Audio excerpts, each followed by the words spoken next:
Hello, for today's video is how to delete your Instagram account. So let's begin. So to delete your account on Instagram, the process is the same for Android as well as an iOS device. So you don't need to worry if you're on an Android. Make sure that you are connected with the internet. And once you're connected in the internet, simply go and open your Instagram in the browser.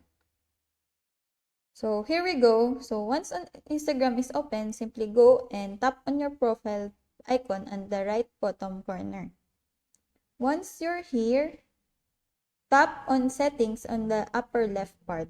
In settings, scroll down and tap help. Now tap help center. And this help center will open a new menu here. Now what you need to do is go to the three lines on the top right corner, then press on manage your account. And in manage account, you need to tap on delete your account.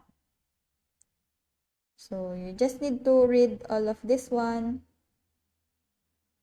You will press the delete your Instagram account. So there's a note here, when you delete account, your profile photos, videos, comments, likes, followers will be permanently removed. If you just like to take a break, you can temporarily deactivate your account. So let's go delete your account page. So what you want to do is you will choose why you're going to delete account. Then you'll just need to re-enter your password.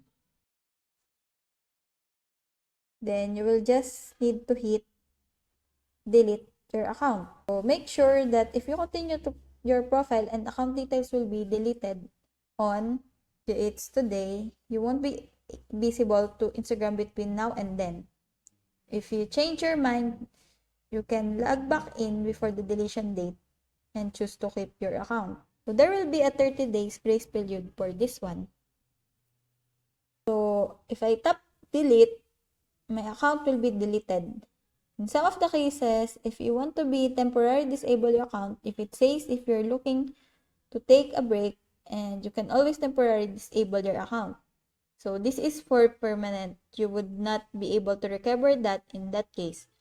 If you want to temporarily disable your account, you can simply go through this temporary disabling of your account process. So here you can select the reason for this. You can enter the password and temporarily disable the account. So you can go as you want. So I hope that this helps. If you have any questions or comments, please put it in the comment section below, and if not, don't forget to subscribe and like.